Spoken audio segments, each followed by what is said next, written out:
I actually wrote it out, which is atypical, Kristen. I am really honored to be here tonight among so many family and friends. IJPC is such a special part of my life.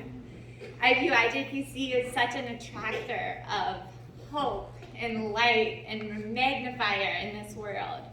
And I feel very privileged to have been connected to it for so long.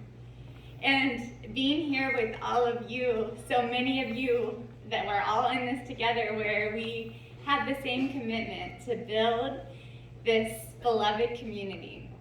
The way I see that is that we are all about building a community where everyone is valued, all voices are heard, conflicts are solved nonviolently, resources are shared more equitably, and the earth is revered holistically.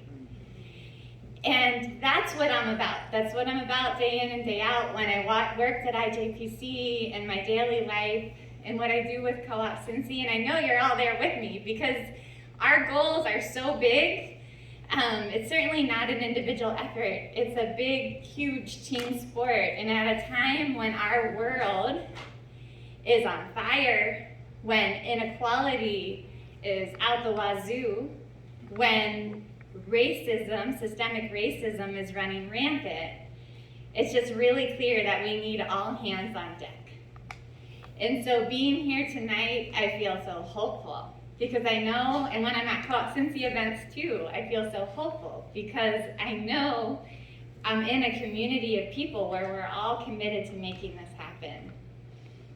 And I wonder, did you know that bees flying in formation can fly 70% farther and at a much faster speed than they ever could alone?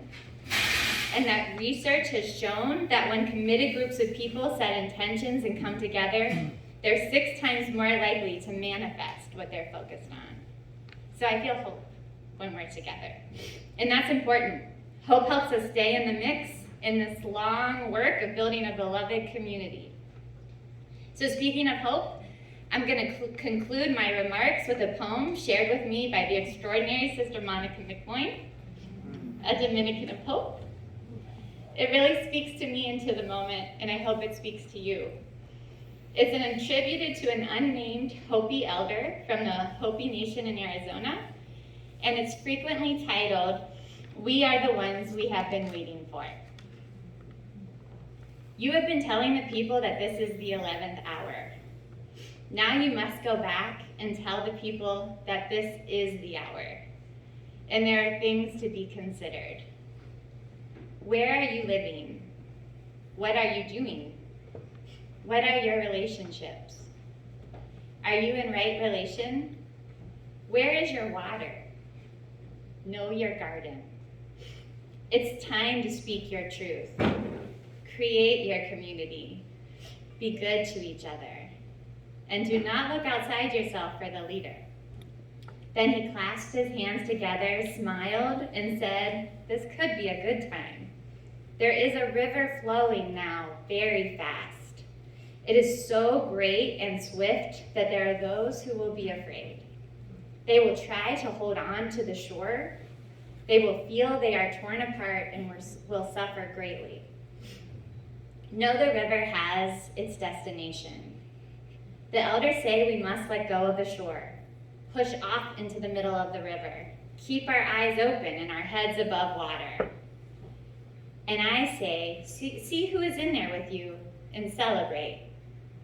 At this time in history, we are to take nothing personally, least of all ourselves. For the moment that we do, our spiritual growth and journey comes to a halt. The time for the lone wolf is over. Gather yourselves.